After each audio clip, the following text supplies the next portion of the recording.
नमस्कार साथियों। उत्तर प्रदेश के बहराइच में जो दंगा हुआ था दुर्गा विसर्जन के दौरान, हिंदू और मुस्लिमों के बीच जो दंगा हुआ, और उसी दंगे के बीच, दंगे का कारण भी मैंने आपको बताया था। दुर्गा विसर्जन के लिए जो है एक रैली हिंदू पक्ष की तरफ से निकाली गई थी और वो रैली मुस्लिमों के बस्ती से होकर के गुजर रही थी, यानी कि मुस्लिम बस्ती थी और वहाँ से वो रैली गुजर रही थी। डीजे में गाने बजाए जा रहे थे और कहा जाता है कि डीजे में भड़काऊ गाने बजाए जा रहे थे, यानी कि हिंदू पक्ष के लोग मुस्लिम पक्ष को उकसाने के लिए एक उत्तेजना पूर्वक डीजे में गाना बजा रहे थे ताकि सामने वाले समुदाय के लोग भड़के या फिर वो हताहत हों। इस प्रकार की चीज़ें जो हैं निकल करके आई और इसी डीजे के आवाज़ को लेकर के मुस्लिम पक्ष के लोगों ने हिंदू पक्ष के लोगों को कहा कि आप हमारे धार्मिक स्थल के सामने से या हमारी बस्ती से थोड़ा सा वॉल्यूम कम करके और ऐसे भड़काऊ गाने ना बजा करके आप अपनी रैली को संपन्न कीजिए।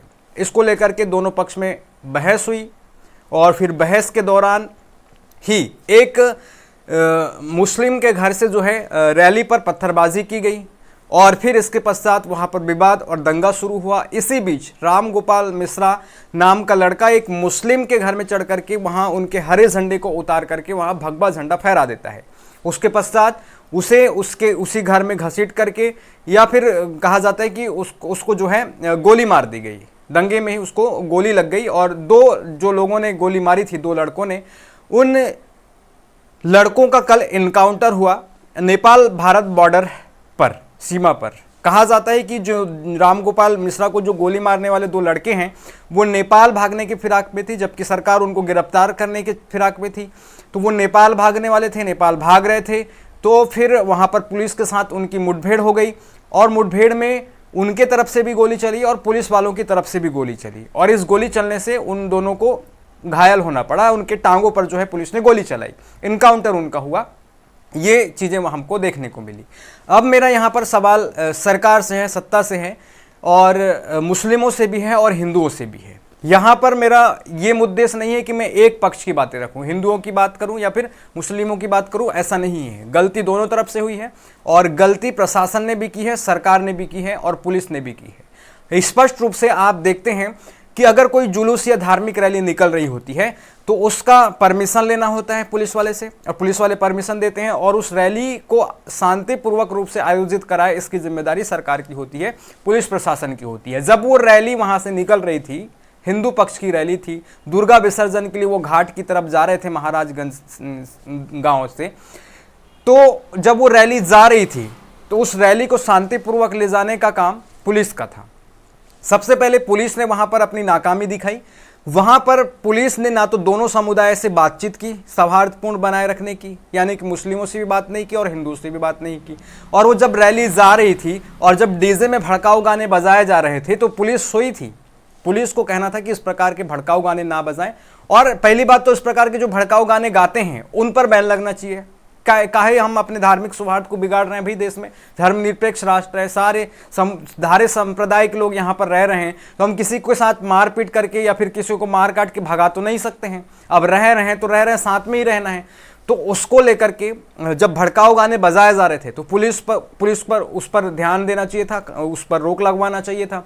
और जब तनातनी हो रही थी वहाँ पर डीजे के गाने को लेकर के, तो वहाँ पर पुलिस को एक्शन लेना था और शांतिपूर्वक सामंजस्य बिठाना चाहिए था। तब तक पुलिस शांत रही। दंगा भड़का शुरुआत में, उस समय भी पुलिस शांत रही। तो प्रशासन पर सवाल उठता है, सरकार की मंशा पर सवाल उठता है कि आखिर इतनी लचर व्यवस्था आपकी क्यों थी वहां पर? क्या ये सोची समझी साजिश थी? दिखाई तो वही दे रहा है क्योंकि उपचुनाव है उत्तर प्रदेश में कुछ सीटों पर। इस वजह से भी वहां पर हिंदू मुस्लिम दंगे को भड़काने की कोशिश मोदी और योगी की रहती है। हमने लोकसभा चुनाव के समय में भी डायरेक्ट रूप से प्रधानमंत्री के मुंह से हिंदू मुस्लिम करते सुना, योगी के मुंह से अभी भी हम हिंदू मुस्लिम करते सुन रहे हैं। बटेंगे तो कटेंगे जैसे बयान मोदी योगी के ही हैं, आरएसएस प्रमुख के हैं। तो ये एक सोची समझी साजिश राजनेताओं की थी इस दंगे को भड़काने की। और इस दंगे की चपेट में हमारा एक भाई राम गोपाल मिश्रा मारा गया और उसने गलती भी की और गलती के लिए इतनी बड़ी सजा नहीं दी जानी चाहिए थी कि उसको मौत दे दी जाए। जब उसने झंडा उतारा एक मुस्लिम के घर में चढ़ करके, हरा झंडा उतार करके भगवा झंडा फहराया, तो वाकई उसने गलती की थी। इस प्रकार की हरकत और करतूत उसे नहीं करना चाहिए था, लेकिन उसको जान से मारना भी नहीं चाहिए था मुस्लिम पक्ष के लोगों को। इनको क्या इतना द्वेष लग गया उस चीज से कि उन्होंने उसकी हत्या ही कर दी।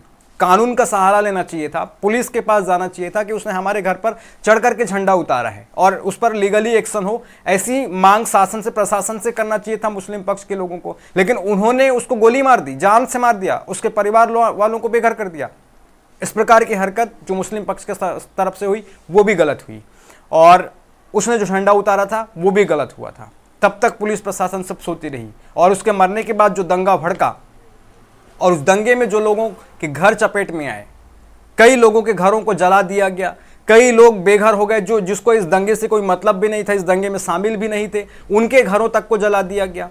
कई लोगों की गिरफ्तारियां हुई हैं, कई लोगों को अभी सजा होगी। यानी कि आप देख सकते हैं एक दंगा भड़काने से शासन में बैठे लोगों को सत्ता की रोटियां सेकने का फायदा तो मिल गया, लेकिन हमारा अपना एक भाई मारा गया, 2 लोगों का इनकाउंटर की पुलिस ने, जबकि इनकाउंटर सरकार पर होना चाहिए था और पुलिस पर होना चाहिए था, पुलिस प्रशासन पर होना चाहिए, शासन व्यवस्था पर होना चाहिए था। उस दंगे को भड़काने की जिम्मेदार कौन थी? शासन और प्रशासन थी। तो इस प्रकार की हरकतें उन्होंने की, सरकार और प्रशासन ने। तो एक तरफ देखते हैं आप, उनका भी घर बर्बाद हुआ जिन्होंने गोली मारी, जिसने झंडा उतारा उसका भी घर बर्बाद हुआ, उसकी तो जान भी चली गई। कई ऐसे लोग हैं, कई ऐसे लोग जिनको गिरफ्तार किया गया है, वो अब जीवन भर मुकदमे और इधर उधर पुलिस और कोर्ट कचहरी में फंस जाएंगे।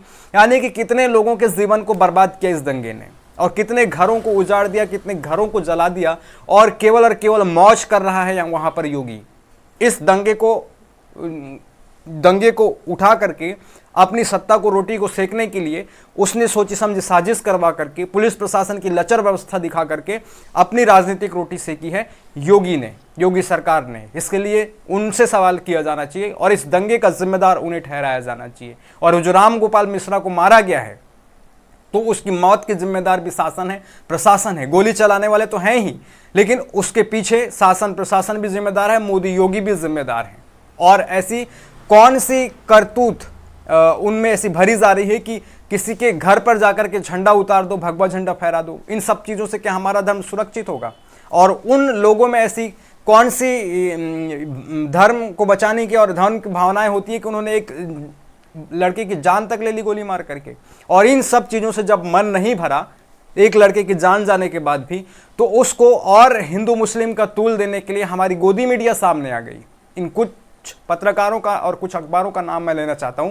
आप देखेंगे दैनिक जागरण में एक खबर छपी और उसमें यह दिखाया जाने लगा कि उस लड़के के साथ, रामगोपाल मिश्रा के साथ अभद्रता की गई। मारने से पहले उसके हाथों पैर से नाखून उखाड़े गए, उसके सीने में चाकू गोबा गया, शरीर में कई चाकू गोबे गए, कई गोलियां छर्रे मारे गए। उनके साथ मारने से पहले मतलब उनके साथ पूरी अभद्रता और बर्बरता की, ऐसी बात जो है आज तक के टीवी एंकर सुधीर चौधरी ने कही थी। और दैनिक जागरण ने भी ये खबर छापी थी। सुधीर चौधरी को सुनिए जरा।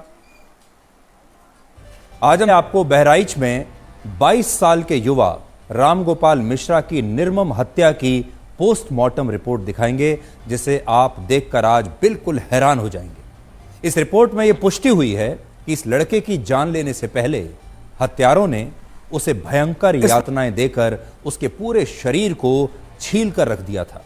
रामगोपाल मिश्रा के नाखून उखाड़ लिए गए, उसे इलेक्ट्रिक शॉक दिया गया, आंखें फोड़ने की कोशिश की गई, पूरे शरीर पर न जाने कितने घाव के निशान मिले और गोलियों के छर्रों के 30 निशान उसके शरीर पर मिले। आखिर इस लड़के के हत्यारों के मन में इतनी क्रूरता और इतनी नफरत कहां से आई? प्रकार से बातें फैलाई जा रही थी कि मतलब मुस्लिमों ने एक प्रकार से इतनी नफरता भरी हुई है कि उन्होंने हिंदू को नोच नोच के मारा है, ऐसी चीज़ें वो दिखा रहे थे। और जब वहाँ के एसपी से बात की गई, बहराइच के एसपी से बात की गई मीडिया इंटरव्यू में, तो उन्होंने कहा कि पोस्टमार्टम से इन सारी चीज़ों की पुष्टि नहीं हुई है। मतलब नाखून उखाड़े गए हैं या उनके साथ बर्बरता की गई मारने से पहले, ऐसी किसी भी चीज़ की पुष्टि नहीं हुई है, केवल गोली लगने से उसकी मौत हुई है। ऐसी बात जो है वहाँ के एसपी ने कही। जानकारी की जैसे जिस तरीके से एक अफवाह उड़ रही है कि जो मृतक है उसके नाखून वगैरह उखाड़ दिए गए हैं, कई तरह की भ्रामक खबरें चल रही हैं। जी, पोस्टमार्टम के अनुसार मृतक की मृत्यु गोली लगने के कारण हुई है और अन्य जो चीजें बताई जा रही हैं वो सब भ्रामक है, जिनकी पुष्टि पोस्टमार्टम से नहीं हो रही है। लेकिन हम मानते हैं कि गोली लगने से मौत हुई, मौत तो हुई है हिंदू पक्ष के एक व्यक्ति की, जो कि गलत है, मौत नहीं होनी चाहिए था, मारा नहीं जाना चाहिए था, और उसके लिए कानूनी कार्रवाई हो। जिन लोगों ने गोली चलाई है उनके कठोर से कठोर सजा भी होनी चाहिए। लेकिन इस प्रकार से अफवाह फैला करके जो है धार्मिक भावनाओं को आहत करके जो दंगे को आह्वान दिया जाता है, वो मीडिया की तरफ से इस प्रकार की हरकतों पर रोक लगना चाहिए। और ये जो पूरे का पूरा घटना है उसके पीछे जिम्मेदार मोदी योगी हैं। इसके लिए आगे से बच करके आप सतर्क रहें और अपने बच्चों को ऐसे दंगाई बनने से बचाएं। किसी के घर पे झंडा उतारने और चढ़ाने से हमारा धर्म सुरक्षित नहीं हो जाता है, बल्कि और हम अपने घरों को खतरे में झोंकते हैं, आग में झोंकते हैं, दंगा में झोंकते हैं। नमस्कार, बने रहिएगा Pushpendra Patel official YouTube channel के साथ। धन्यवाद, जय हिंद।